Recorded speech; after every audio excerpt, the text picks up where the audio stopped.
Well, hello everybody out there in Interland. This is Chris from MagicsLegacy.com with another exciting episode of Topher's Log. Now, before we get started on today's topic, you might notice this little piece of paper behind me. I'm not sure if it's cut off or not. I can't see my viewfinder very well from here, but it says HHN 30 predictions. So what I wanted to do last year when I started the whole Topher's Log thing, the idea behind it was that I would be speculating along with you guys at home about what may or may not be coming to Halloween Horror Nights 29. That sort of failed miserably as curiosity got the best of me, and I had to start talking to the little birdies and seeing what was going on, and so on and so forth. The idea is to do the same thing this year, but I don't quite know if that's going to occur. We'll see how that goes as we go through the course here. But about 2 weeks ago, I sat down and I wrote down a bunch of things that I thought would be coming to Halloween Horror Nights 30 this year, and I put them in a little makeshift envelope. I didn't actually have an envelope. It is sealed.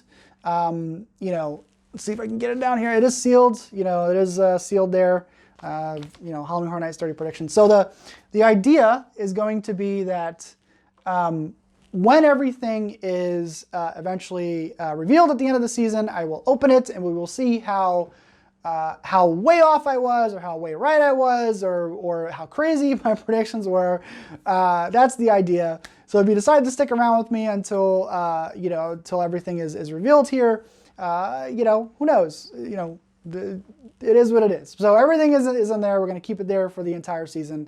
And that's it. So we move on. Sort of ties into what today's topic is, and that is we're going to start talking about speculation. We're going to start talking about speculation and rumors. What are people talking about out there on the interwebs? What do they think is coming to Halloween Horror Nights 30?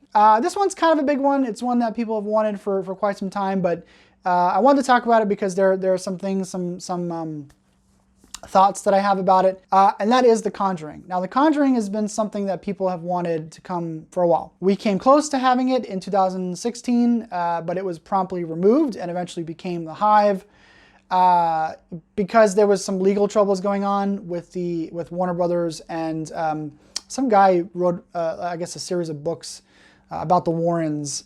And claimed that Warner Brothers basically stole his his stories and they're now using them for their Conjuring films. He sued Warner Brothers for a lot of money. I did a video last year talking a little bit about the rights restrictions that Universal could be under because of the Fox and Disney merger, as well as Warner Brothers themselves, because they were doing their own thing out there in Hollywood, or did that for a year. Called Horror Made Here, and it featured, you know, things like it and the DC superheroes or villains and The Conjuring. At this convention, they were asked if you know, if they were doing their own thing, would they be more restrictive of letting out their properties to other haunts, and they said yes. They didn't specifically mention Halloween Horror Nights, but it was clear that that's who they were talking. You know, that's pretty much who they were talking about was Halloween Horror Nights. And, you know, everyone kind of got upset because, you know, that means that we didn't get things like The Conjuring, we didn't get things like it, you know, so on and so forth. About a week after I did that video, Warner Brothers announced that they were not doing the Horror Made Here thing last year, and that sort of opened up a whole can of worms, like, oh, does that mean that, you know, Halloween Horror Nights is going to get some Warner Brothers properties? That, of course, really did not happen. Except out in Hollywood, they used Creepshow. In terms of The Conjuring, now here's the thing. I think the ship has sort of sailed for The Conjuring. I don't know if The Conjuring is as popular as it once was. I don't think that the Conjuring universe has sort of been the hit that Warner Brothers was kind of hoping that it would be. I think there's a lot of mixed things in there when you talk about the whole Conjuring universe. The first Annabelle, while it made a lot of money, was a critical failure. And then the third Annabelle film was nowhere near the financial hit that the other two Annabelles were. And it was also a critical failure. The Nun, I think, is the, you know, in terms of like the extra universe stuff, is the movie that sort of, it made the money, but it was definitely not a critical hit. It was sort of critically panned. Even the second Conjuring film itself wasn't really that big of a hit. It made money, but it didn't make the same amount of money that the first film made, and it also had some mixed reactions in terms of the critical response. And the Curse of La Llorona just kind of felt like a tacked on, like, hey, this is in the Conjuring universe, guys. And I saw The Curse of La Llorona, and it really is not, it's not a bad film, but it's not a great film either. And the whole Conjuring stuff really does kind of feel like it's sort of thrown in there at the very end. But, and of course we've got the third film, the third Conjuring proper film coming out this year. I think a lot is going to be said about how well that film does, whether it's a critical success or a financial success. Because if it is this sort of mixed reaction, it doesn't really make a whole lot of money, and it sort of, isn't really a critical hit either, because James Wan is, he has left the camera. He is not directing the third film. Yes, he's still producing the film, but, his name is as a producer is sort of slapped on to all these Conjuring universe movies. And I don't know, usually when stuff like that happens, their names are just, producers are just, these big wigs, their names are just slapped onto films just for the sake of being slapped onto films to get people to come, to come watch the movies. We have dogs barking today. Last week it was the car alarms. Today we have dogs. But anyway, so but yeah, so I don't know.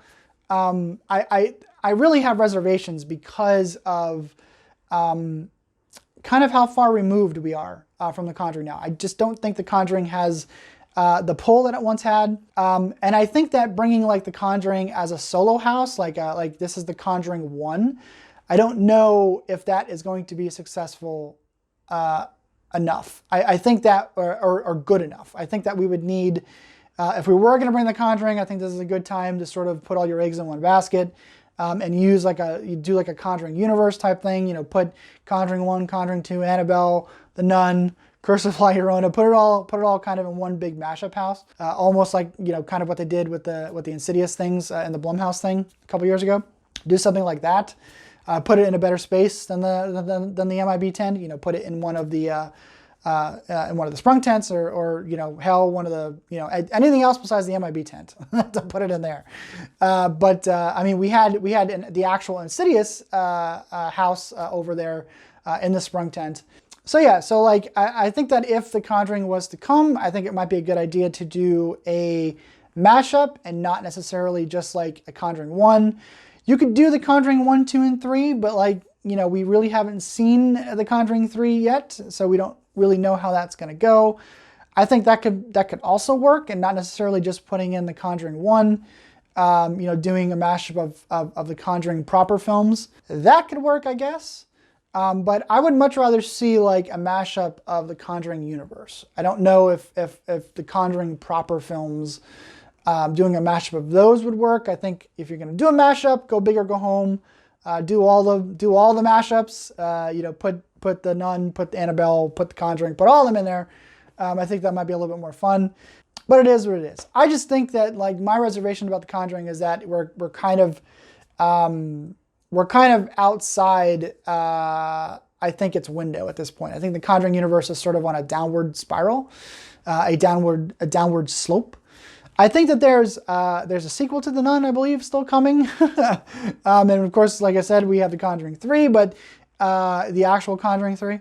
But I just don't know if the world still has the appeal that it once had. I question whether bringing in The Conjuring now, if we're just kind of past The Conjuring prime. That's kind of my only gripe with The Conjuring, because I like the first film, I like the second film. I do not really enjoy the Conjuring spin-off films. I did not see The Nun. I did not see the sequels to Annabelle. I saw the first Annabelle, and I did not like it at all, so I just sort of gave up on it. And I did see The Curse of La Llorona, and I thought it was okay. I didn't hate it like I hated the Annabelle movie, and I didn't even bother with The Nun. The Nun, the movie looked complete garbage. And it was just like, everybody that I talked to that had seen it, just said it was horrible. So, I just didn't bother with it. But it made money, so, what do I know? But I think that's it for this week. So The Conjuring, do you want The Conjuring to come? Do you think that The Conjuring is well beyond its time? Like, do you think that it's over? Do you think that The Conjuring is no longer a viable thing? Or not a viable thing, but do you think that we are past the prime? Do you think that we're past the Conjuring prime? Let me know what you think, because I'm curious. Because I think that while the fans might have wanted it for a couple years, I don't quite know if you know, if it's still that popular. I don't know. I mean, you know, I just don't get the sense that it's as popular as it once was. So it is what it is. But anyway, guys, that is it for me, and I will talk to you later.